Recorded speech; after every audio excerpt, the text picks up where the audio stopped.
Okay, hello guys. Today I thought I'd do something a little bit different. I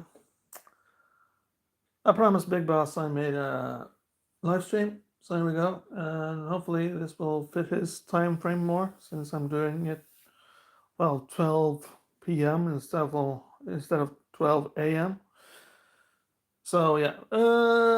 So I'm gonna do a quick rundown of my studio. Yeah. So here we are. Uh, At Sinitra headquarters, yeah. Yeah, so this is usually where I am and jot down my ideas for different tracks and stuff. And yeah, this is usually where I hang out when I make music. So let's see if we can get a little rundown here. That's the whole thing. That's the whole studio right there. Uh, and the zoom button doesn't work on this phone anymore for some reason. I should get a new phone soon, I think. Yeah. And if my other member, Sam Wall, is joining me, he can chat if he wants. So, yeah. So you can talk now, Sam, if you want, on the chat. Yeah. Uh, and connected to the studio is also my two guitars, one electric guitar and one bass guitar. So, depends on which mood I'm in. Yeah. And I usually make Doom with my guitars, and then I combine them with this pedal right here, the reflector, which is pretty good. Yeah. I usually use it to go up one octave or one octave down, since it's also is a tone pedal. In addition to many other things. Yeah. So it's pretty cool. Yeah. And so I'm gonna just firstly go through some of my favorite gear and well, some gear that I'm not too satisfied with. But there you go. That's gonna be the gist of it right there, and how I make music. Yeah. So first off, we got the heart of the studio, as you might say. It's the Keystep Pro. Yeah, it's my MIDI controller, as it were. It's now it's gone into Vegas mode since I haven't been touching it in a while. But this is a beast, to say the least. Yeah, it's got a beat track and it's got three other tracks for controlling uh, tones and stuff, and it's just epic stuff, and it's made me create some awesome tracks. So yeah, I should probably dust it off though a little bit here.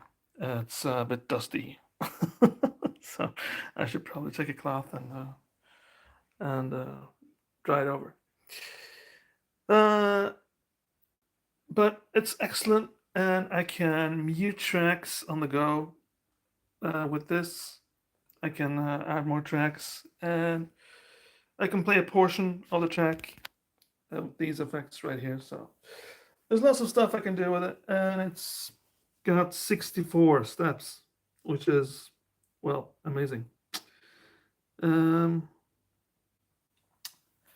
so yeah, that's the Keystep Pro. I don't know what else to say about it. It's just awesome stuff, and it was a bit glitchy at the start, but Arturia has made many updates to it, and I've updated the firmware on the MIDI controller, so now it works brilliantly. Yeah, for making easy and fun tracks or complicated compositions. Yeah, so and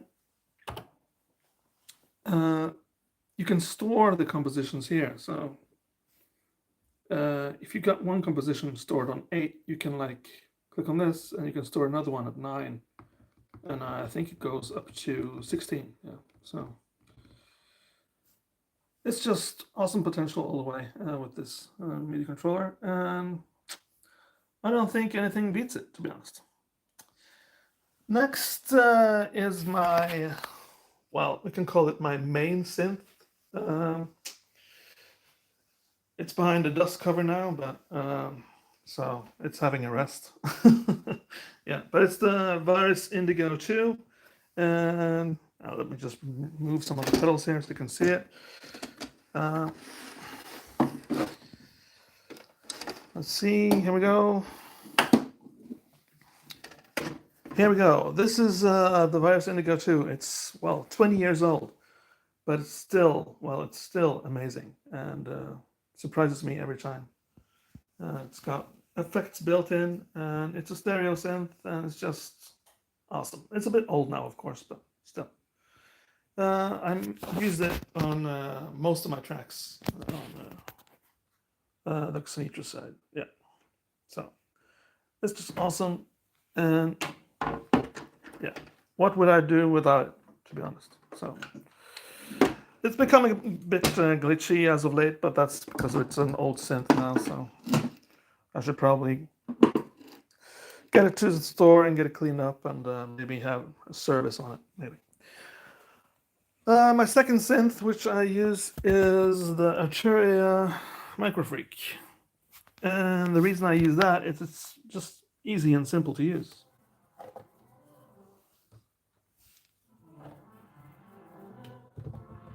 Yeah.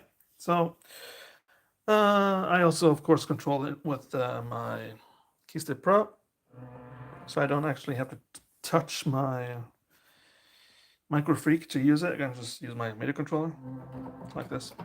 Yeah. So pretty epic stuff, and I use this as my bass synth and, well, for backup notes really on my songs. So that's awesome. Next we got a couple of synths from Dreadbox, actually. These are actually some new investments. It's the Erebus and the Hades. And these two together, oh wow. I've only scratched the surface, man, but it's just some epic stuff you can do with these, and the harmonics of these synths is just wow. They take you to another dimension, man, just like the Project Guitar. Yeah, so and yeah, for my last synth, I used the Mini Brute 2S. It's also behind the cover now because I haven't used it quite a bit. But it does its own thing, and it's really just a nice synth and easy to use because I got the cookbook, which I just flip on this and it tells me what to do. Because this synth does have it's a semi-modular synth, as it were, so you connect lots of wires in here. And that can get complicated enough, but with this cookbook, you can actually see what you want to do. Let's find an example here so you can see it.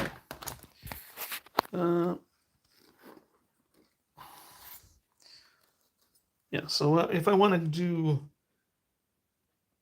Acid Basics, it just basically tells me what to do with the knobs and dials and stuff. And it also tells me what wires I should route where. So awesome stuff, a lot of fun, and yeah, I love it. But right now it's having a break because I'm having a sort of a Dreadbox trip right now. So over to the Beats. I've tested many Beats beat machines, everything from very cheap to extremely expensive. But I landed on the Drum Brute Impact right here. Yeah. And the reason for it is that it's really simple to use. You can just dial in a beat and off you go. And it's also got a random dial here. which is awesome. So then I can like add some randomness to my beats, so it doesn't sound so generic and it actually sounds really lifelike. And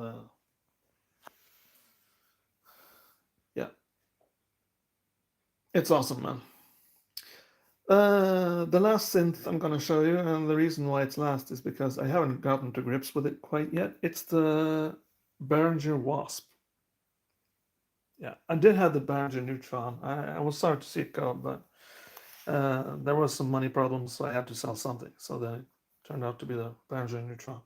I'll probably buy it back because I miss it. It was an insane machine, and I miss some of the craziness it made. So it was an inspiration. So I'm gonna buy that back one beautiful day. Yeah. This though, I haven't quite gotten to grips with. It doesn't use the whole scale, so it stops on the scale of notes. So that's a bit annoying. And well, I haven't really gotten to learn to use it yet, but it's still cool though, and it's got some really aggressive bass sounds. So yeah, that's awesome. What else? We can go over to now I've covered the instruments and stuff. Let's go over to some of the effects I use. I did show you the Reflector, which is a tone changing pedal. One of my favorite reverbs of all time, which is highly underrated, is actually the Avalanche Run. And the reason I love it is it's just so incredibly easy to use. It's got a tempo here, so I can tap in the tempo.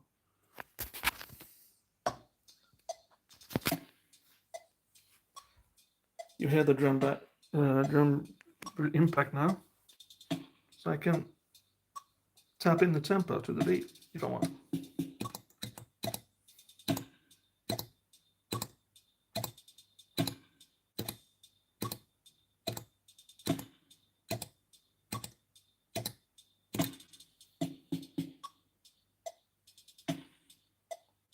There we go.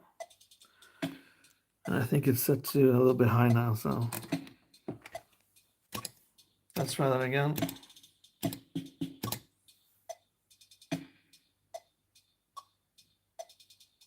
There we go.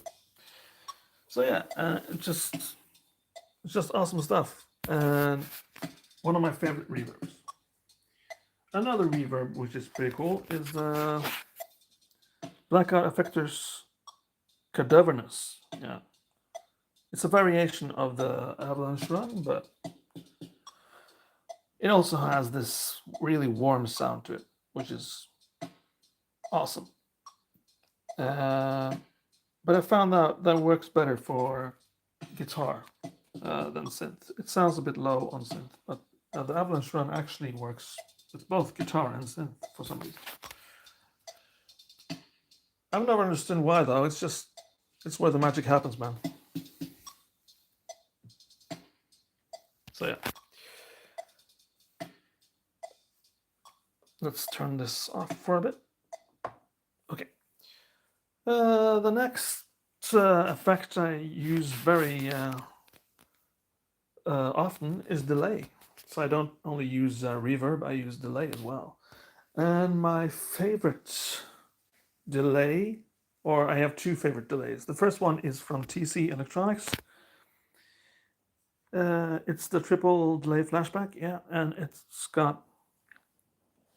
3 delay pedals in one. So, and you can dial in different effects with it for what you want. For example, you can have one. You can have the first one. You can have like you can set it to reverse, yeah.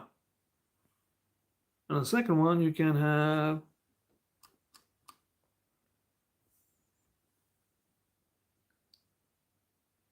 2290 mod. And the third one can be slapback echo. So then you can run everything at once in serial or in parallel. So it's pretty epic stuff. For a more moody and a bit more dark, but a beautiful delay, I use the El Capistan from Strymon. Yeah. It's just heaven on earth, man. I just turn it on and leave it there. And my music just turns into, it just swells in the background and it's just awesome. I don't know what it's doing, but it's doing some epic stuff. Yeah. If I want to be a bit more aggressive with my sound, I can go fuzz pedals. Yeah. And for fuzz pedals, I actually have some alternatives.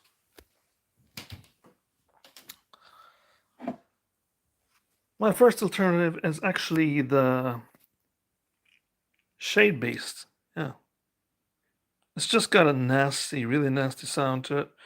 And I can do some changes to the sound in the mids and the tone and stuff. And also there's a volume, so I can turn the volume all the way down if I want. And if I got a reverb or a delay connected, that can become a really cool effect just by turning this, getting my tone in and out of the signal. And of course, the fuzz effect is here, so pretty awesome, pretty cool. And the design of this is just awesome. It looks like a horror movie or something. One of the coolest fuzz pedals I've ever seen.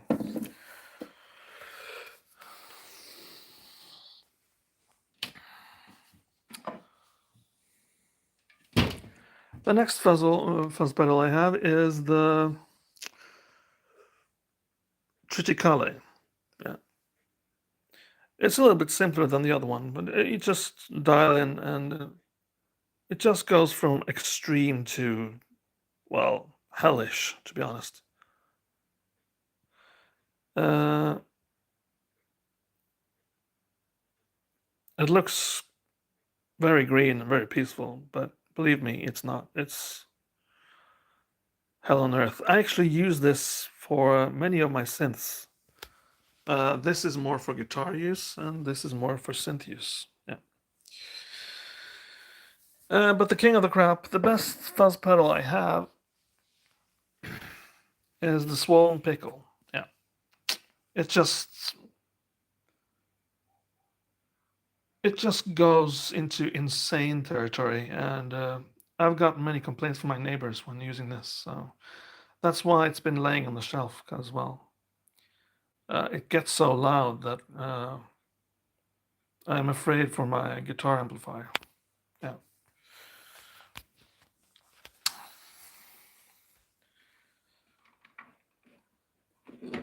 As an honorable mention on the reverb side, I love the Dispatch Master because of its simplicity, but it is in mono though, so, and it's the little sister to the Avalanche one, but still really cool.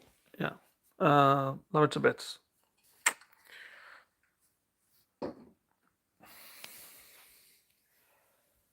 I also use some loop pedals if I don't use this and I want to go a little bit more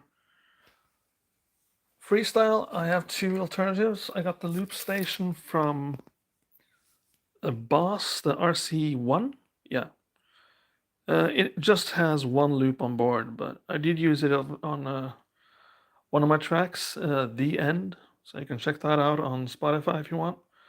You have to type in Xenitra first, of course, but there you are. And it's nice to just add layers of sound. So it just dubs over the sound you've already made. So you can actually make full tracks with this pedal. I have also gotten a more advanced pedal here. The RC5, yeah. So you can store more loops, but it's been glitching a lot on me lately, and I believe that I need to change the battery out, maybe. I don't know. It's just, yeah, I think the battery needs to get changed out. So, but still pretty cool, and yeah.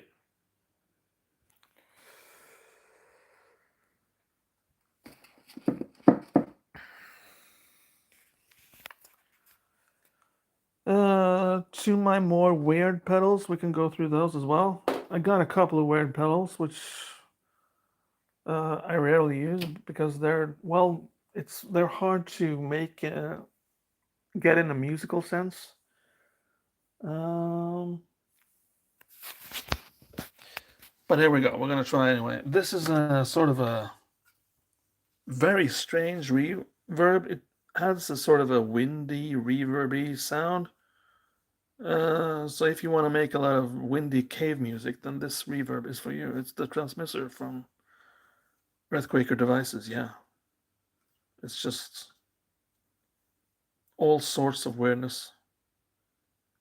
But I gotta be in the mood for it. It doesn't fit all music because you like click the button here, and then it suddenly goes bananas. So with the whooshy whooshy sounds and stuff. So you gotta know which kind of music you want to make with it, and it's not for everybody, man.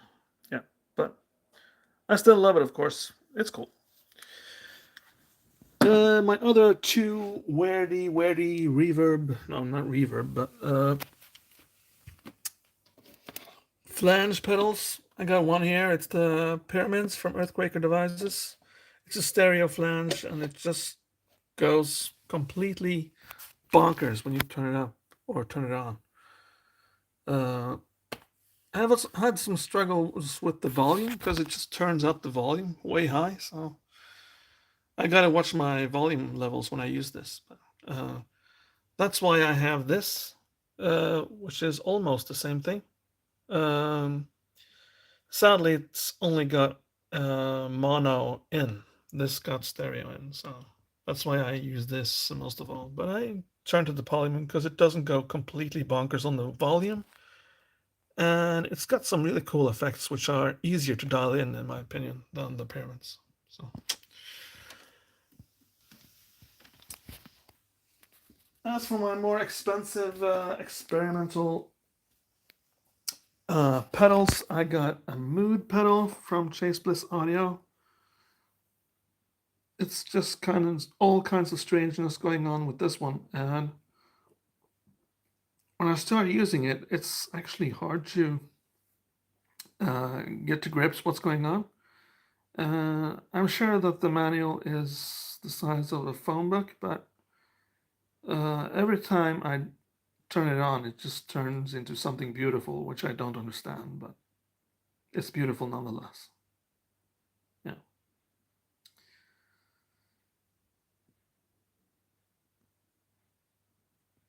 I also got the Hummingbird pedal. It is a tremolo on the extreme side. You can get like a normal tremolo out of it, but you can also get a sort of a chopping sound, which is just, I haven't heard any pedal that does that other than the Hummingbird, to be honest. It's just extreme what it does to the sound, and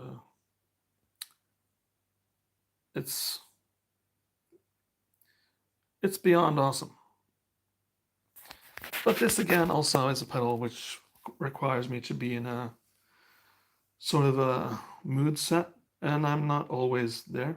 I don't want to make always want to make music that is extreme and choppy and sounds aggressive to the core. So, but if I want to do that, then this pedal is the one for me. Yeah. So I bought something that was a little bit simpler and a little bit less extreme, and that was the new 33 from Solid Gold Effects. Yeah. It's also quite cool. Probably not so extreme as the Hummingbird, but you can dial in some really cool sounds with this as well. And it's got a hissing sound in it and a crackle sound, which makes it sound like an old radio, which is cool for 60s music. I don't produce much 60s music, but if I want to make 60s doom, then I can use this. Yeah. If you're on a budget and you don't got much money, then you can buy Behringer. The casing is plastic, so but don't worry about that. These are quality pedals nonetheless. And this is actually a really cool delay. Uh, the vintage delay, yeah, and you can get some insane noises with this. It's probably my most extreme delay pedal of everything I own, and it only cost me $30. Yeah, believe it or not, this costs $30. This costs $400, and this costs $300. So there we go. Yeah, it's cool to use with the drum boot impact to get some cool sudden effects with the beat. Yeah, and it only costs $30. So just try it out, man, if you're on a budget. So you can't go wrong. And they also got equalizer, a boost, a distortion, and a fuzz. They got everything, man. I also think they got a cheap reverb in there in the Behringer range. So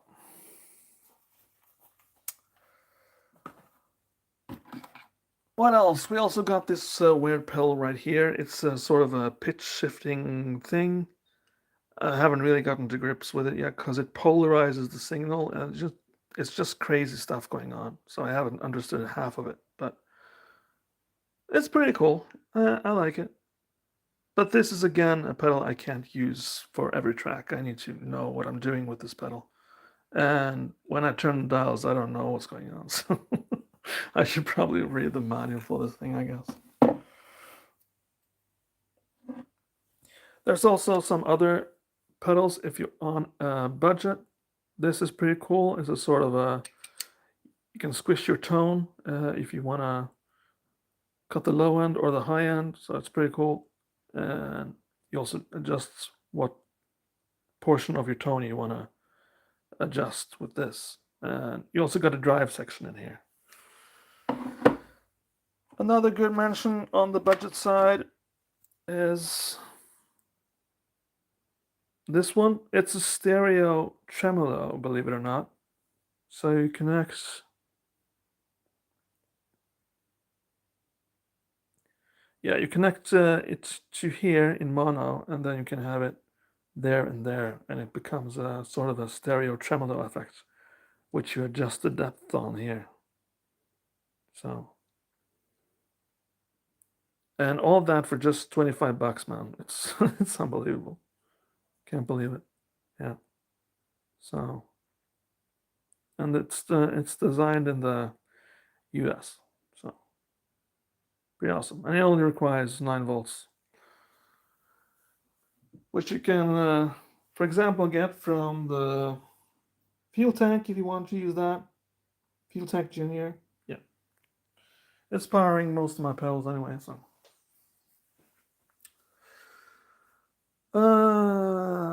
what more? Yeah, we got. If you want an instrument to just kick through the signal and be in front of the mix, I found the Zeo from Source Audio to be extremely good. It's quite easy. You just click on it, and your instrument suddenly becomes in front of the mix. You can do different stuff with it, of course, and how you want to pronounce your instrument with different settings. You can have it in studio setting or low cut. That cuts the low signal, so you don't get much bass. And yeah, all sorts of stuff you can do. And you can also increase the output of it if you want more of the effects. If you think your tone is too bright, you can darken it as well. So there, now it's dark. Yeah. Okay.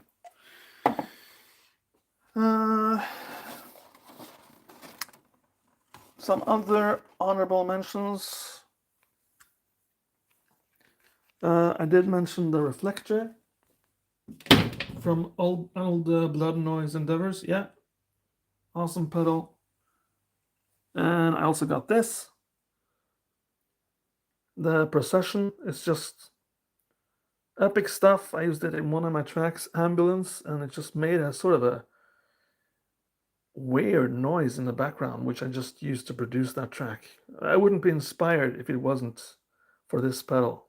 If it wasn't for this pedal, Ambulance would never have been made. So really happy with this pedal, and it's just awesome. If you want to check out Ambulance on Spotify, you do that. It's Sinitra Ambulance, and just listen to it. It's just a very hectic and epic track.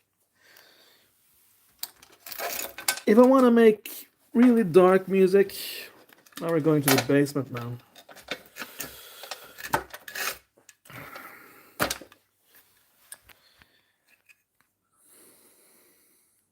There's another one from Old Blood Noise Endeavors.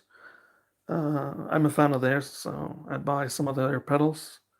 It's the Dark Star, and it just takes your signal and just makes it dark and oozy. And you can also mix, of course, so you don't have to have the Dark Star signal all the way. You can mix it in, so you can mix your tone in with the Dark Star. So you can have it as dark or as light or a mix between those as much as you want. It's just awesome, and yeah. Old Blood Noise Endeavors, man. That's where it's at. Last but not least, I think we should move on now so we don't get bored with all these pedals, but for compression, I use this to compress the signal. It's just to get everything just gets compressed, and I won't explain compression in this video. It will just take too long, but it just makes a signal sound better. I can't explain it any more than that. And you get the sensitivity dial here, so you can dial in how much compression you want and how much output you want on the signal. So, and you dial it in. Really easy to use, and I wouldn't be here without it. So yeah.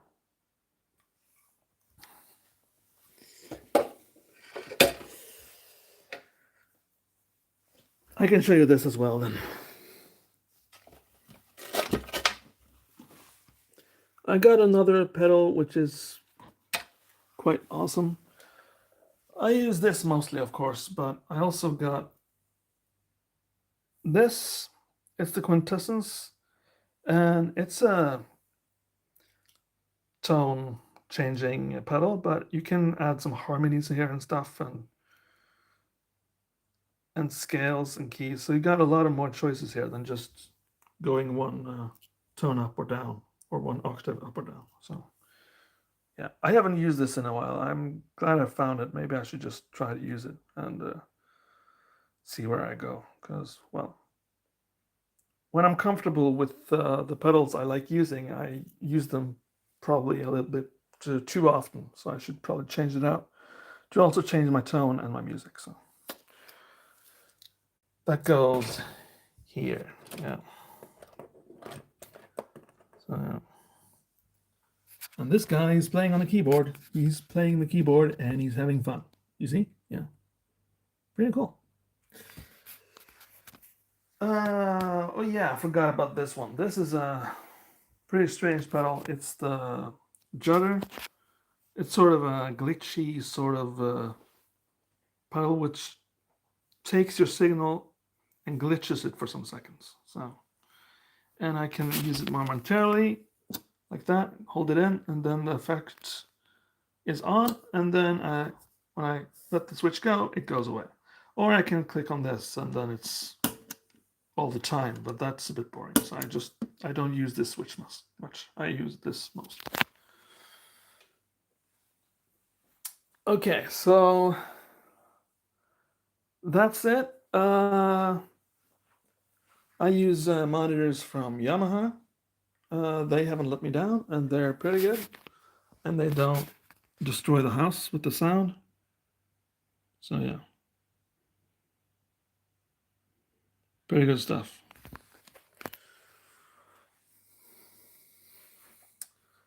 Oh yeah, and of course I can't forget to mention this. This is the effect pedal for my drum machine, and it's got little bit of overdrive in there and some reverb as well, which I can mix. And I can also go back and forth between which way the pedal goes. So if I want to go overdrive first and then reverb, or vice versa.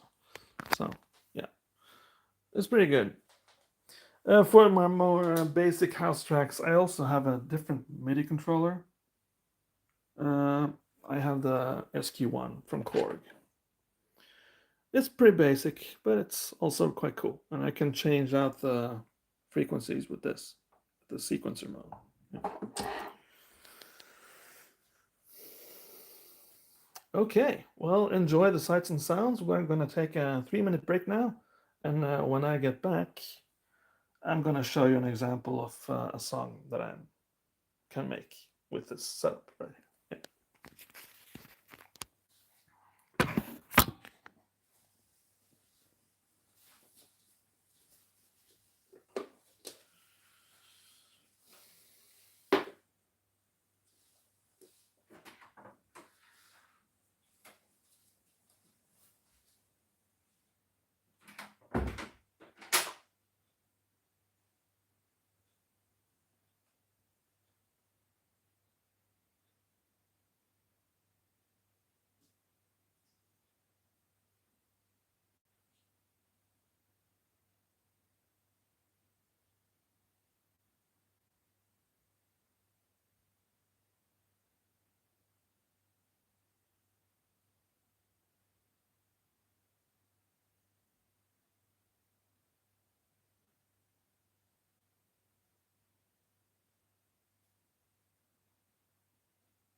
Okay, I'm back. And before I show you how I record a song, I'm just going to show you how I record a song, or uh, I get it down so I don't have to do it all over again. All my instruments, the Virus, which you see in the background here, have an output connection. This Virus has a stereo output. The Miniburb 2S, sorry, has a mono connection. And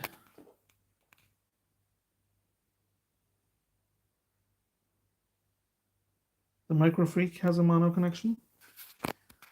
So all these instruments have different connections, and my Drum Brute Impact also has a mono connection. And all these are wired to my mixer, which is, I don't know if you can see it, but it's a Yamaha MG10 XU, so it's got some effects in there as well. So yeah, if I want to have effects upon effects, I can do that. And all this is mixed, and I can adjust levels here. That's minimum and that's maximum. So if an instrument is too loud, I can just turn it down right here. So now it's turn a bit down, and I got some pans here. So if I want an instrument just to go right, I can do that, or left, I can do that as well. And here I adjust the effects. There's some built-in effects here, so I can adjust the amount of effects I want to add to the signal, but I don't usually use the effects on this mixer because I got, well, my own kind of setup for effects, but it's nice to have if I want to just test out a reverb without turning on some junk. I can just use the mixer one. And there's also an equalizer here, so I can add treble if I want that, or more vocal, or mids, as some call it, and bass. Turn up the bass. So there we go. As for more MIDI connection, I use Kenton MIDI through connector. So I connect all these MIDI cables through this, and it just copies the MIDI signal to all my synths. So I got lots of synths, man. So the Keystep Pro can't do it alone, so it needs some help. So the Kenton helps out with that and does a hi-fi with the Keystep Pro. And last but not least, I need something to record the signal, and then I use this Zoom recorder here. It's the, what's it called? It's the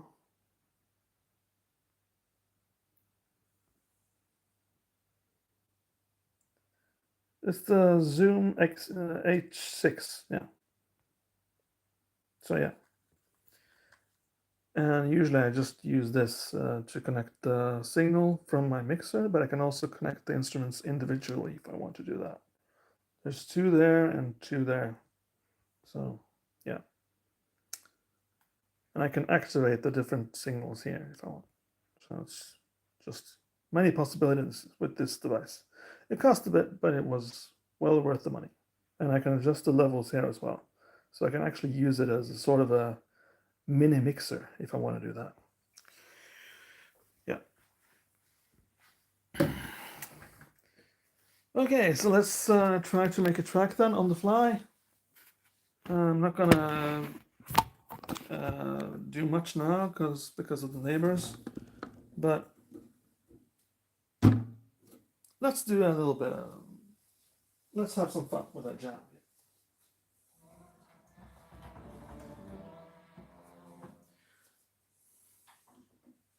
Okay, so I start with turning the Keystep Pro on.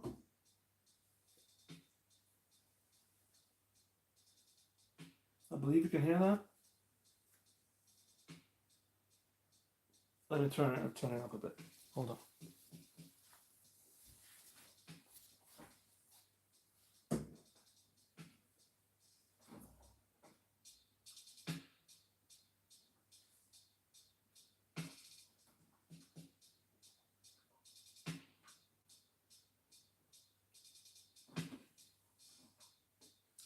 Okay, there we go. So there I have a basic rhythm, but I can also turn on the metronome on the Keystep Pro if I want to do that. It lets me follow the rhythm easier.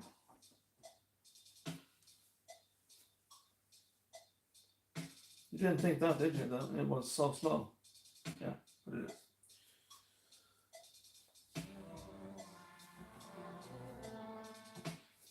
And then I chose the notes.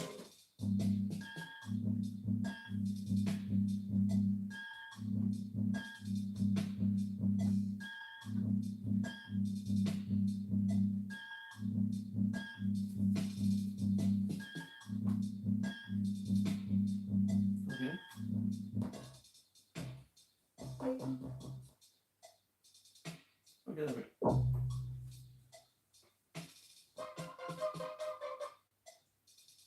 Some of these sounds have built-in sequences. Jesus.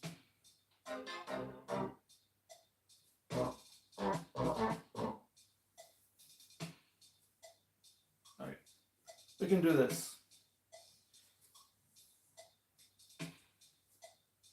And then I hit record, and then I go.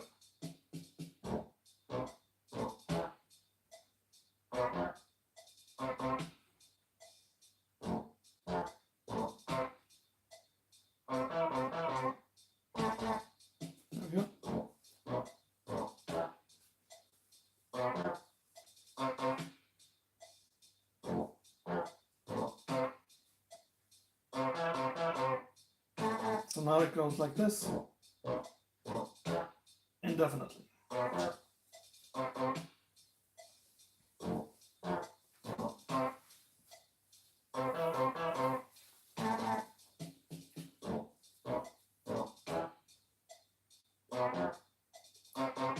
If I turn off the reflector,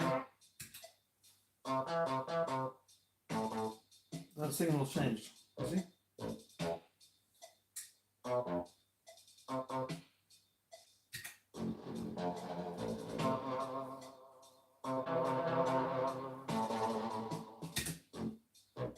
The reflector has a reverb side. I turn off the metronome.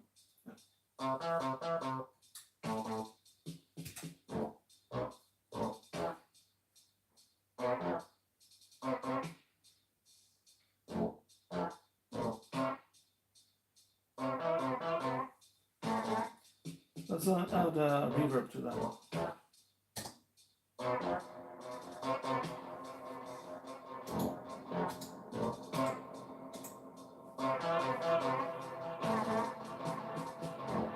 Avalanche run. It's just magic, man.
Adding some random to the beats.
if you like what I do on this channel, please consider becoming a member.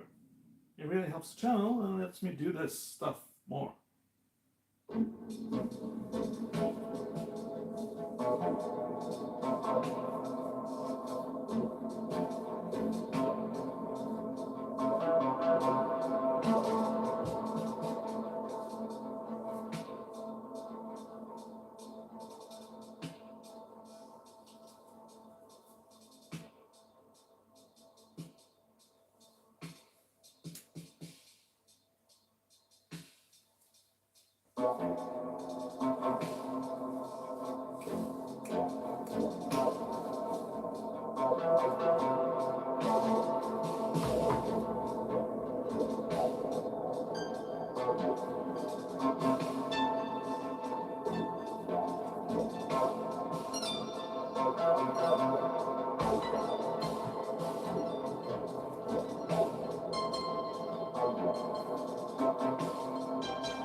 Oh well, that was me fiddling around with my studio and having fun and enjoying myself as usual. Yeah. So thanks, Sam. Yeah. But I got a day shift tomorrow, so I should probably go to bed. Yeah. Thank you for the support of Sam, Walt, my good friend, and Big Boss. If you hear me, I did a stream now, more in your timeline, so I hope you're watching. And if not, then yeah. I did try, man. Oh well, this is me saying goodbye from my studio. And to those watching, and some will as well, have a nice evening, and I'll talk to you later. Take care. Bye bye.